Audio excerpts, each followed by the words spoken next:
ಇಷ್ಟು ರೇಸಲ್ಲಿ ನಾವ್ ಎಲ್ಲಿಗೆ ಹೋಯ್ತಾ ಇದೀವಿ ಅಂತ ಗೊತ್ತಾಗಬೇಕಂದ್ರೆ ಈ ವಿಡಿಯೋನ ಕೊನೆವರೆಗೂ ನೋಡಿ. ಹಾಯ್ ಫ್ರೆಂಡ್ಸ್, ನನ್ನ ಮಿನಿ ಫಸ್ಟ್ ಲಾಗ್ಗೆ ಸ್ವಾಗತ. ಮಾರ್ನಿಂಗ್ ಎದ್ದು ಫೋನಲ್ಲಿ ಫೋನ್ ಪೇ ನೋಟಿಫಿಕೇಶನ್ ಬಂದಿತ್ತು. ಯಾರಾದ್ರೂ ದುಡ್ಡು ಹಾಕೋರೇನಂತ ಎಕ್ಸೈಟ್ಮೆಂಟ್ ಅಲ್ಲಿ ಫೋನ್ ಪೇ ಓಪನ್ ಮಾಡಿದೆ.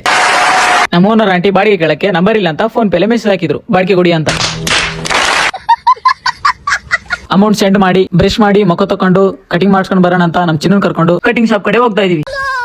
ಕಟಿಂಗ್ ಶಾಪ್ ಬಂದು ಹಿಂಗಿರೋ ಹೇರ್ ಸ್ಟೈಲ್ ಹಿಂಗ್ ಮಾಡಿಸ್ಕೊಂಡು ಮನೆಗ್ ಬಂದು ಹಂಗಿರೋನು ಹಿಂಗ್ ರೆಡಿಯಾಗಿ ಈ ಸನ್ಸ್ಕ್ರೀನ್ ಯೂಸ್ ಮಾಡಿ ಒಂಚೂರು ಕೆಲಸ ಇತ್ತು ಹೊರಗಡೆ ಹೋಗಿ ಕೆಲಸ ಮುಗಿಸ್ಕೊಂಡು ಊಟ ಮಾಡಿ ಮನೆಗ್ ಬಂದು ಬ್ಯಾಗ್ ಪ್ಯಾಕ್ ಮಾಡ್ತಾ ಇದ್ದೆ.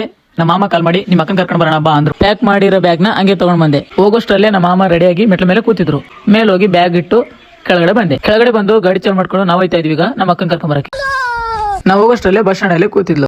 ಇವಾಗ ನಾವು ನಮ್ಮ ಅಕ್ಕನ ಕೂರ್ಸ್ಕೊಂಡು ಮನೆ ಕಡೆ ಹೋಯ್ತಾ ಇದ್ವಿ. ಹೋಗೋದಾರಿ ಬೇಲ್ಪುರ್ ತಿನ್ಕೊಂಡು ಹಂಗೆ ಮನೆಗೆ ಬಂದ್ವಿ. ಬರೋಷ್ಟರಲ್ಲೇ ಟೈಮ್ ಆಗಿತ್ತು. ಬ್ಯಾಗ್ ತಗೊಂಡು ರ್ಯಾಪಿಡ್ ಬುಕ್ ಮಾಡ್ಕೊಂಡು ಯಶವಂತಪುರ ರೈಲ್ವೆ ಸ್ಟೇಷನ್ ಬಂದೆ. ಟಿಕೆಟ್ ತಗೊಂಡು ಪ್ಲಾಟ್ಫಾರ್ಮ್ ಕಡೆ ಹೋದೆ. ಪ್ಲಾಟ್ಫಾರ್ಮ್ ಅಲ್ಲಿ ಅಷ್ಟು ಜನ ಇದ್ರು, ಅಂತೂ ಇಂತೂ ಟ್ರೈನ್ ಹತ್ತಿ ಒಂದ್ ಸೀಟ್ ಹಿಡಿದೇ ಬಿಟ್ಟೆ. ಇಷ್ಟು ಹೆಸರು ಟ್ರೈನ್ ಅಲ್ಲಿ ನಾವು ಹೋಯ್ತಾ ಇದೀವಿ ಬೆಂಗಳೂರಿಂದ ಯಾದಗಿರಿಗೆ.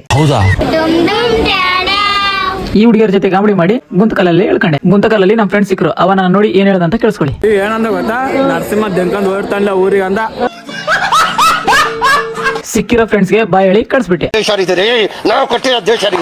ಇಲ್ಲೇನ್ ಕೇಳ್ಕೊಂಡೆ ಅಂದ್ರೆ ಒಬ್ಬ ಸ್ಪೆಷಲ್ ವ್ಯಕ್ತಿನ ಮೀಟ್ ಆಗಿ ಊರಿಗೆ ಕರ್ಕೊಂಡು ಹೋಗ್ಬೇಕಾಗಿತ್ತು. ಆ ಸ್ಪೆಷಲ್ ವ್ಯಕ್ತಿ ಬೇರೆ ಯಾರು ಅಲ್ಲ, ಇವನೇ ನೋಡಿ. ಹೊಟ್ಟೆ ಹಸಿತೈತೆ ಅಂದ್ಬಿಟ್ಟು ಸಮೋಸ ತಗೊಂಡು ಸಮೋಸ ತಿಂದೆ. ಅಷ್ಟೊತ್ತರಲ್ಲೇ ಟ್ರೈನ್ ಬಂತು. ಟ್ರೈನ್ ಹತ್ತಿದ್ವಿ. ಅಂತಿಂತೂ ಯಾದಗಿರಿ ರೀಚ್ ಆಗೋಷ್ಟರಲ್ಲೇ ಟೈಮ್ 5 ಆಗಿತ್ತು. ಅಲ್ಲಿಂದ ಪಕ್ಕದಲ್ಲೇ ಇರೋ ನಮ್ಮ ಬ್ರದರ್ಸ್ ರೂಮ್ಗೆ ಮಲ್ಕೊಳಕ್ ಬಂದ್ವಿ. ಈ ನಮ್ಮ ಫಸ್ಟ್ ಮಿನಿ ಲಾಗ್ ನ ಇಲ್ಲಿಗೆ ಎಂಡ್ ಮಾಡ್ತಾ ಇದೀವಿ. ಗುಡ್ ನೈಟ್ ಅಲ್ಲ, ಗುಡ್ ಮಾರ್ನಿಂಗ್, ಬಾಯ್.